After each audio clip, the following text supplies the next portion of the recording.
माथेरानला फॅमिली सोबत येण्यासाठी शोधत आहात एक खास हॉटेल, जिथे प्रत्येक सुट्टी बनते एक सुंदर आठवण.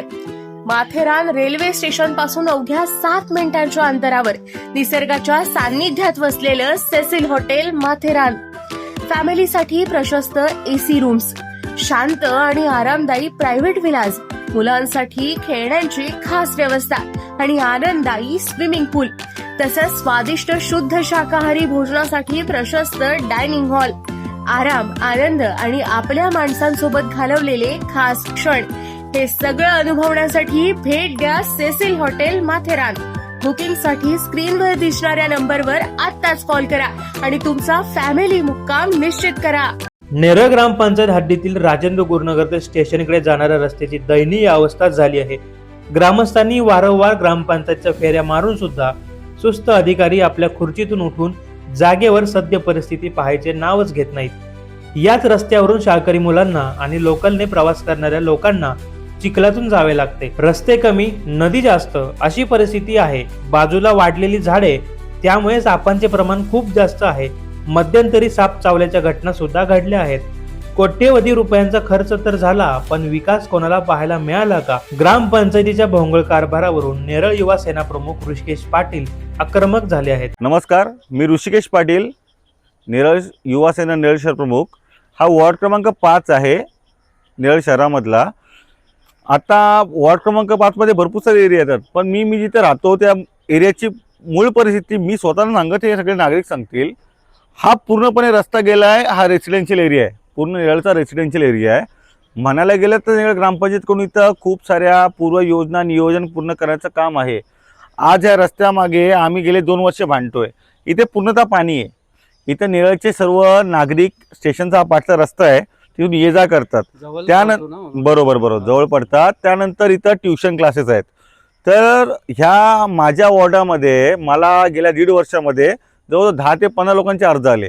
ठीक आहे, नेरळ ग्रामपंचायतला आम्ही वारंवार सांगितलं, कुठलीही त्यांनी त्या गोष्टीवरती पुनर्योजना केली नाही. त्याच्यानंतर तुम्ही किती वेळा ग्रामपंचायत 2 वर्षाला अर्ज दिलाय, बरोबर. त्यानंतर तुम्हाला सांगतो, एक लहान मुलगी इथून येत होती क्लासला, ट्युशन क्लासला यायला, तर तिला इथे साप चावायचा प्रयत्न झाला. त्याविषयी तिचं डोकं फुटलंय. तर तिच्या पालकांनी आमच्याकडून तक्रार केली. तर त्यानंतर कुठल्याही प्रकारची योजना झालेली नाही. मी ग्रामपंचायतचे जे ग्रामसेवक आहेत त्यांना मी काल 2 दिवस झाले फोन करतोय. तर त्यांना मी सांगितलं की तुमच्याकडे 15वी वित्त आयोगातले पैसे पडून आहेत. तर गेले 2 वर्ष झाले ह्या वॉर्डासाठी ही लोक भांडतायत, तर तुम्ही याच्यावरती काय तोडगा काढला? तर त्यांचं माझ्याकडे हास्यास्पद उत्तर होतं की आता या 5 नंबरची कामं आम्ही दुसरींकडे दिलेली आहेत आणि ते पंचायत समितीचा विषय आहे. तर आम्ही याच्यावरती तुम्ही काम करा, सकाळी 11 वाजता या आणि भेटू. ही लोक गेले 2 वर्ष आले. तुम्ही किती वर्ष? 2 वर्षाला जातात का नाही? 2 वर्षाला ही लोक जात आहेत आणि त्यानंतर 2 वर्ष जाऊन सुद्धा या लोकांचा काही तोडगा निघत नाहीये. तर ग्रामपंचायतकडून यांना नुसती उत्तरं भेटत आहेत, कुठल्या प्रकारचं लेखी आश्वासन भेटत नाहीये. तर ही लोक टॅक्स पेयर आहेत. ह्या लोकांचे माझ्याकडे अर्ज आहेत. मी या गोष्टी सबूत तुम्हाला देतो. ह्या लोकांचे अर्ज आहेत. आज हा लहान मुलगा आहे, हा उद्या ट्युशन क्लासला जातो. याचा जबाबदार कोण आहे मला सांगा? याचा जबाबदार कोण आहे? ह्या मुलाला उद्या काय झालं याची जिम्मेदारी कोण घेणार? याचे वडील माझ्यासोबत. साहेब सांगा तुम्ही काय त्रास आहे? रस्त्यात पाणी साठलेलं असतं, चालायला रस्ता नाही इथे. आणि इथं कुत्रे पण असतात. इथे बांधकाम अर्धवट पडलेलं आहे. इथं कुत्रे असतात कधी पण. नाही त्यांना सांगा.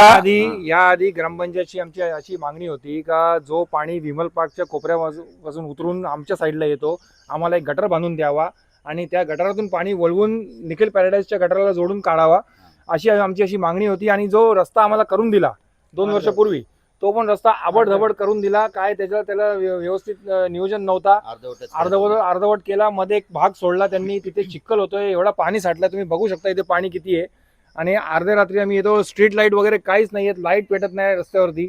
सगळं नियोजन आम्ही स्वतःच्या हाताने करतोय. नाही भाऊ, तुम्ही माझ्याकडे किती दिवसांपूर्वी आलते ना सांगा जरा. आम्ही ऋषी पाटीलकडे गेल्या वर्षी पण गेलेलो आणि ऋषी पाटीलने आमच्यावर सहभाग करून प्रयत्न पण केले. तुमची व्यथा का होती ते सांगा. कुठली व्यथा तुमची या लोकांना सांगा जरा. आमची व्यथा अशीच होती का हा रस्ता पहिले आम्हाला बनवून द्यावा आणि गटर बनवून द्यावा, रोड लाईट लागावे इथे. कारण आम्ही इथे भरपूर नागरिक राहतात आणि रात्र दिवस हा रस्ता चालू आहे. ट्युशनला पोरं येतात, सगळं आहे. पण अजूनपर्यंत ग्रामपंचायतनी याची बाब घेतलेली नाहीये आणि कोणी इथे येऊन लक्ष देत नाहीये. आणि व्यथा फक्त इथलीच नाहीये. हा हे बघा, हा जो 5 नंबर वॉर्ड मधला राजेंद्रनगर विभाग आहे हा तिथला रहिवासी आहे आतमधला. ही व्यथा इथली आहे. आता यालाच तुम्ही विचारा की आतमध्ये चेंबर फुटलेत. आता पावसाळा चालू झालेला आहे आणि ते चेंबर फुटतात, तो पाणी रस्त्यावरती येतो, तिथून नागरिकांची ती नेहमीची वाट आहे. त्याच्या बाजूला बिल्डिंग्स आहेत, रेसिडेन्शियल एरियामध्ये पूर्ण बिल्डिंग्स आहेत. किती पाणी वाहतो विराज, तूच सांग त्यांना. पाणी कंटिन्यू वाहत असतं. दुसरी गोष्ट अशी की हा रहदारीचा रस्ता असल्या कारणाने जे चेंबर्स आपल्या बिल्डिंगचे बाहेरच्या रस्त्याच्या साईडला निघालेले आहेत, माथेरानचे टॅक्सीवाले जे आहेत त्यांचं कंटिन्यू हा रुटीन आहे येण्या जाण्याचा. त्यांना यांना प्रवासी लोकांना सोडण्यासाठी हा रस्ता असल्या कारणाने इथून ज्या गाड्या जातात त्या चेंबरवरूनच जातात. सो तो रहदारीचा रस्ता नीट करावा, इथे लाईट लावावे, कारण रात्रीच्या वेळेस इथून जर कोणत्या आपल्या आया बहिणी येत असतील त्यांनाही त्रास होणार नाही. जसं मागाशी दादा बोलले की इथे साप वगैरे त्यांचे प्रमाण जास्त आहेत, इथे कंटिन्यू साप येत राहतात. रस्त्याला कोणत्याही प्रकारची लाईटची व्यवस्था नाही आहे. पाणी जे आहे प्रत्येक ठिकाणी साचलेलं आहे, खड्डे कंटिन्यू आहेत. दुसरी गोष्ट अशी, हे जे बिल्डिंगचे बांधकाम थांबलेले आहेत तिथे रात्री अपरात्री सगळे नशा करणारे पोरं माणसं सगळे तिथे येऊन बसले असतात. त्यामुळे तिथे दारूच्या बाटल्यांचा आत्ताही ढीक तुम्हाला बघण्यात येईल. आणि कुत्रे तिसरी गोष्ट अशी, दादांनी आता सांगितल्याप्रमाणे तिथे कुत्र्यांचा वारंवार संचार असतो. लहान मुलं मुली आपल्याच घरामधल्या आया बहिणी सगळेजण येत असतात. रात्री जर कोणत्या कुत्र्यांनी त्यांच्यावर धाव घेतला, काही झालं तर त्याला जबाबदार कोण? मला एक गोष्ट सांगा, निळं ग्रामपंचायत का झोपा काढते का एवढ्या गोष्टी करूपर्यंत? ग्रामसभा भरले, तुम्ही लोक फक्त आश्वासनं देता, नागरिक तुमच्या ग्रामसभेला उपस्थित राहतात, तुम्ही बोलता 2 दिवसांनी या, 4 दिवसांनी या. दुसरी गोष्ट, आता ही परिस्थिती तुम्ही बघताय, इथे जर कुठल्या लहान 7-8 वर्षाच्या किंवा 4-5 वर्षाच्या मुलाला साप चावला, त्याचा जीव गेला, याला जबाबदार कोण आहे? निळ्या ग्रामपंचायतला वारंवार अर्ज करून सगळ्या गोष्टी करून ज्या गोष्टी होत नसतील, यांच्या नौका माणूस गेला, ही लोक बोलतात तुम्ही अर्ज करा. अर्ज केल्यानंतर ही लोक कुठल्या गोष्टींना ते उत्तर देत नाही. मग याला जबाबदार कोण आहे? प्रशासक म्हणून जर तुम्ही बसला आहात, जर ग्रामसेवक म्हणून तुम्ही बसलात, तर तुमची जबाबदारी काय आहे निळमध्ये? तुमच्याकडे जर आम्ही त्यांना काल विचारलं की तुमच्याकडे 15 वित्त आयोगातली कुठली कामं आहेत, तुमच्याकडे 15 वित्त आयोगातला निधी पडू नये. यांची काल ग्रामसभा होती, यांच्याकडं 16 वित्त आयोगाचा या लोकांना नियोजन आखायचं होतं, यांची ग्रामसभा तहकूब झाली. तर यांना आम्ही विचारलं 15 वित्त आयोग तुमच्याकडे कुठली कामं आहेत, तर यांच्याकडे माहिती नाहीये. हे बोलतायत की आमच्याकडे ज्या ग्रामपंचायतचे कर्मचारी आहेत तुम्ही त्यांच्याशी बोला. मग तुम्ही ग्रामसेवक म्हणून प्रशासक म्हणून इथं काम काय करताय याची माहिती पूर्णपणे निळकरांना द्यावी, आमची हीच इच्छा आहे. बरोबर. उद्या हे नागरिक आमच्याकडे बघतायत, ते आमच्याकडं आशा बघून आम्हाला नेतृत्व समजतात, आमच्याकडे अपेक्षा करतात, आमच्याकडे अर्ज करतात.